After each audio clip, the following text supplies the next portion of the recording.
The story of Florence can help us think about what it actually might have felt like to move to a new city as a 45-year-old woman completely on her own. And in doing that, she's taking a pretty big risk.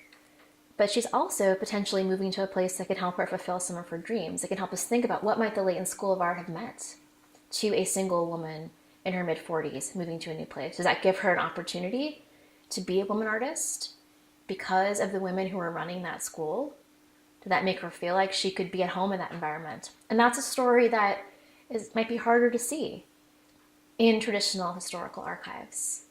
Also, as a single woman in her mid-40s moving to a new city, she doesn't have children, she doesn't seem to have a partner. She's someone who's able to really live for herself at that point, to think about what kind of life does she want to build for herself. And she's there in Milwaukee for 15 years. So from age 45 to, I guess, about age 60. So she's there sort of at really the peak of her powers as an artist, which is not often the way people in American culture think about women's lives and women's work. But there she is, someone who has had all of these life's experiences in a new place, hopefully ready to make art in a new context. And I think that's a powerful story because it can help us think about women's lives in new ways. It can help us think about what it meant to live in Milwaukee in the 20s, 30s, and early 40s in new ways. It can help us think about the power of art, the power of an art school, the power of art patronage, not just to create art, but to potentially transform lives.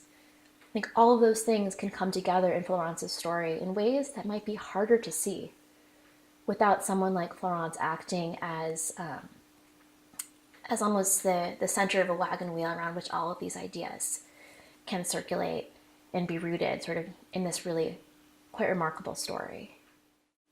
One of the things that Florence can also help us think about is the relationships between history and memory, the many complicated relationships between history and memory. And indeed also narrative, storytelling, fictions. When we think about history and memory, we think about our own memories. We're so often telling ourselves stories about the past.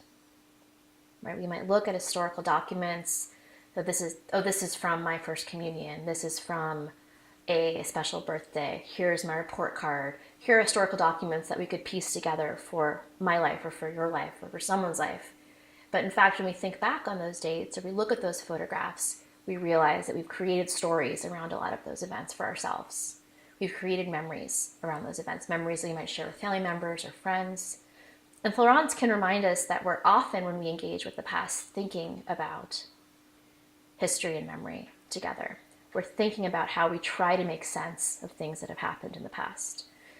And so while Florence is this character, we can also think of her as a tool for making sense of memory historically.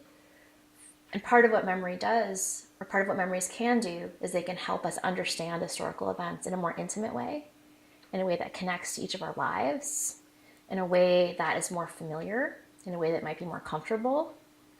And Florence can help us navigate some of that territory between history and memory. And we can see how narrative and storytelling, even as artists and curators, can help us do that.